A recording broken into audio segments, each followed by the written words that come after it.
Bé, el Carles ens pregunta quan tindrem un parc natural de Collserola. La veritat és que encara no ho sabem, estem pendents que la Generalitat faci el decret per iniciar el procés de declaració del parc natural, però en tot cas esperem que sigui com més aviat millor.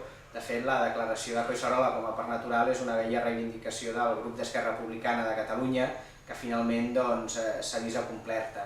A l'inici d'aquest mandat a l'Ajuntament de Barcelona ja vam tenir un debat quan es va decidir delimitar quina superfície tindria el Parc Natural de Collserola a la ciutat de Barcelona. Gràcies a les aportacions que en aquell moment vam fer des del grup municipal d'Esquerra Republicana es va poder ampliar la zona protegida en més de 300 hectàrees. Per tant, PSC i Iniciativa volien que el Parc Natural de Collserola a Barcelona tingués menys superfície de la que finalment tindrà gràcies a les aportacions d'Esquerra. Per tant, tindrem un parc de Collserola a la vessant barcelonina molt més extens del que estava previst en el principi.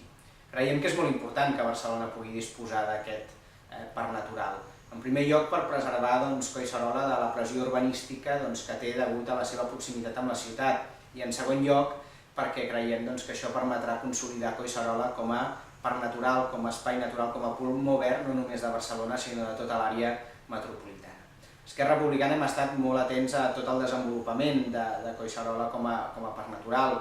Ens vam oposar en el seu dia a la construcció d'una muntanya russa al Tibidabo perquè enteníem que, tot i que no estava dintre del que era parc natural, tenia un impacte ambiental acústic molt important en el que seria la futura àrea de parc natural. I també ens vam oposar quan hi va haver la discussió pel tema del centre d'acollida d'animals de companyia, que estava previst que es construís al Parc de l'Oreneta, perquè aquella és una de les àrees de protecció, és un corredor verd que ha de permetre la connexió biològica entre la ciutat de Barcelona i el Parc de Collserola. Per tant, en el Parc de l'Oreneta, com en d'altres zones de protecció que hi ha a la ciutat, Esquerra Republicana defensarem que aquestes zones es mantinguin com a espai i corredor biològic i que no siguin edificades. Per tant, estem seguint tot aquest procés i esperem que ben aviat, en principi d'aquí pocs mesos, ja puguem disposar d'un parc natural per la Serra de Collserola i per tant que puguem protegir i puguem consolidar aquest espai per tothom.